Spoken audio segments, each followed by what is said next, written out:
Horn আমাদের দেশে মহামারী আকার ধারণ করছে। এই যে হাইড্রোলিক হর্নটা বাজলো, এটা সম্পূর্ণ নিষিদ্ধ।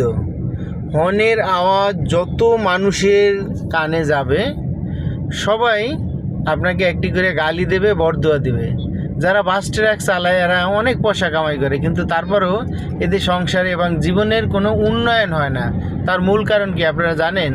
একমাত্র এই হর্ন এবং রাস্তা প্রতিবন্ধকতা সৃষ্টি করে জাম লাগানো। এই দুইটা কারণে পথচারী সবসময় এদের অভিশাপ দেয়। সেই অভিশাপটাই তার সংসারের উপরে পড়ে, এই কারণে ওনার সংসারে উন্নতি হয় না। হর্ন একটা লজ্জার জিনিস।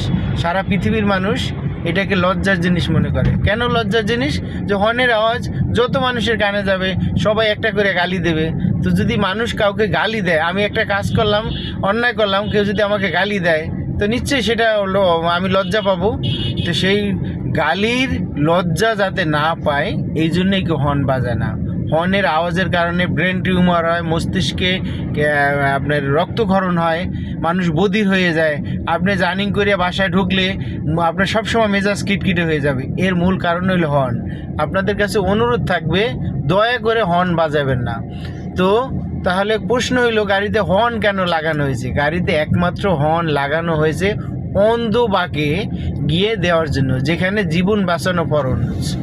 তো জীবন বাঁচানো ফরজ শুধু কোথায়? অন্ধ বাঁকে। অন্ধ বাঁকটা কি? যেই মরে গিয়ে বিপরীত দিক থেকে আসা কোনো যানবাহন, প্রাণী কিছুই দেখা যায় না, সেইটাকে বলে অন্ধবাগ।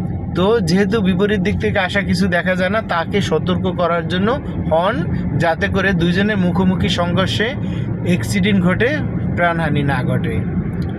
ধন্যবাদ সবাইকে।